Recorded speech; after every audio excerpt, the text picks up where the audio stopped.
um único comercial foi o suficiente para irritar tanto os conservadores, o pessoal mais da direita, como os progressistas, os que são de alinhamento ideológico mais da esquerda. Essa semana, o Wall Street Journal trouxe uma reportagem atualizando todas as repercussões do caso da Bud Light e como ela, como eles mesmos escrevem aqui no título, ferrou tudo. Com um erro após o outro, ela se tornou um estudo de caso sobre como não lidar em uma tempestade de espacinho, que eu não posso falar a palavra, cultural. A gente vai trocar uma ideia aqui. O que aconteceu com a Bud Light? Qual que é a polêmica envolvida? Que comercial, afinal de contas, é esse que deixou tanto a esquerda quanto a direita irritado? O que aconteceu após essa polêmica e o boicote? As vendas simplesmente derretendo. Vamos começar aqui com uma informação muito importante, que é quem é o consumidor da Bud Light. A participação de mercado da Bud Light é muito alta. Aonde?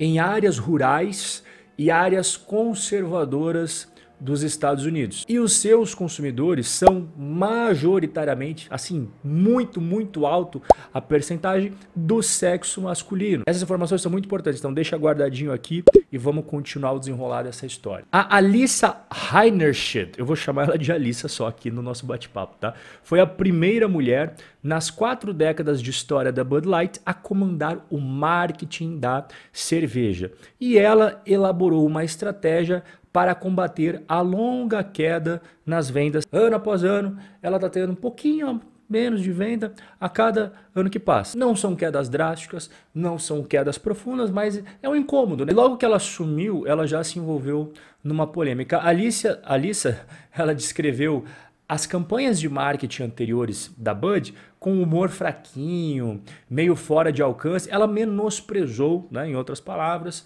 os comerciais que a Bud sempre teve aí nas suas estratégias de marketing. Esse daqui passou no Super Bowl, que é a final do campeonato de futebol americano, em 2018. Então você vê aqui um monte de guerreiros lá da idade medieval e aqui o cara da Bud Light montado num cavalo cheio de armadura. Você já pegou um pouquinho a vibe do estilo de comercial, né?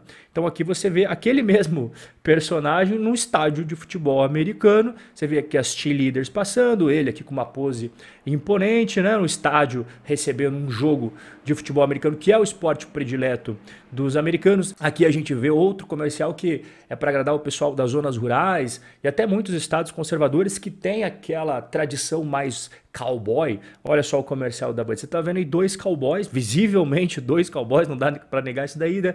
Brindando ali com as latinhas da Bud Light. Outro exemplo aqui, né? A Bud Light, ela patrocinando o UFC. O UFC é um evento de lutas, que é um esporte que tá tendo agora lutadoras mulheres, tem meninas que realmente gostam de MMA, mas não tem como negar que a grande maioria do público é masculino. Essas são os comerciais que a nova responsável pelo marketing da Bud, a Alissa, falou que não era muito maneiro e tal. E em março, ela e os profissionais de marketing abaixo dela resolveram criar um novo plano de marketing, uma nova estratégia, e enviaram uma lata personalizada da Bud Light a uma estrela transgênero da mídia social, que se chama Dylan Mulvaney. Dylan documentou a sua transição de gênero nas redes sociais, então tanto no Insta quanto no TikTok, ia postando atualizações. E a Bud resolveu então enviar uma lata de Bud Light personalizada com a foto de presente para marcar o aniversário da data da transição de gênero, que é inclusive o foco da polêmica. Você vê aqui a latinha da Bud personalizado com a foto e aqui ela degustando algumas cervejas da Bud. E a reação a esse comercial foi imediata. Pessoas consumidoras da Bud começaram a postar fotos de Bud Light jogada no lixo, mas sem ter tomado. Ela com um líquido dentro. Teve vários restaurantes, bares de estados mais conservadores que eles retiraram as propagandas que eles tinham, né?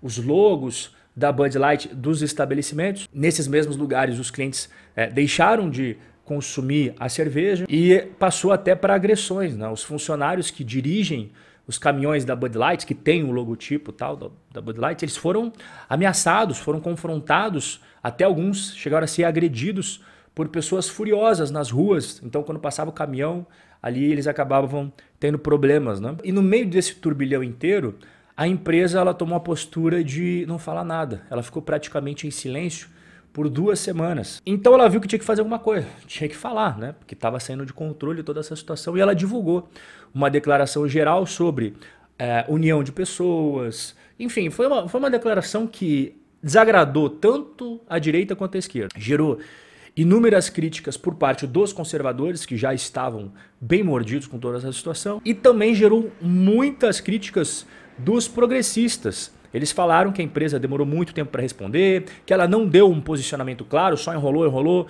e não resolveu nada. Até teve uma organização bem grande de direitos LGBT que se posicionou de forma bem incisiva, falou que a empresa mostrou uma profunda falta de coragem, que deveria ter se solidarizado com a influencer transgênero quando ela começou a ser atacada nas redes sociais e também nos meios de comunicação. E as coisas foram piorando a cada semana que passa. E até aqui eu vou mostrar o gráfico atualizado, desde o momento da polêmica até agora. O que é esse gráfico aqui? Aqui em vermelho é as vendas de Bud Light a cada uma das semanas de abril e também de maio, né? A gente está chegando no finalzinho de maio, comparado com essas mesmas datas do ano anterior.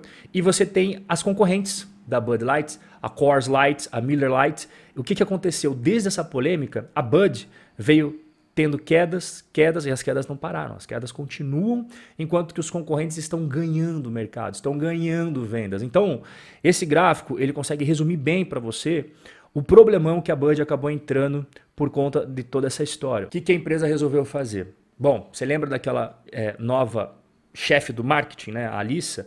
Ela foi afastada. E depois da Bud tomar essa decisão de afastar a Alissa, vários funcionários dentro da Bud não gostaram também dessa decisão. Então, em resumo, todo mundo saiu irritado, todo mundo saiu muito brabo com a Bud. Os conservadores, né, pelo tudo que eu mostrei aqui para você, os apoiadores dos direitos dos transgêneros, LGBT, atacadistas, varejistas, donos de bares, funcionários da empresa, todo mundo. Além dessas mudanças que eu acabei de mencionar para você, ela mudou completamente a rota do marketing. Pela primeira vez, a Bud Light vai patrocinar uma organização de veteranos, os militares que foram para confrontos militares. Os Estados Unidos já participou de bastante, então tem bastante veterano. Também ela voltou os comerciais de televisão sobre temas de futebol americano e country, e ela também vai dar um bônus de $500 para todos aqueles motoristas de caminhão, os entregadores, né, e funcionários da Bud que foram atacados, né, que foram agredidos, que sofreram ameaças. Bom, esse é o resumo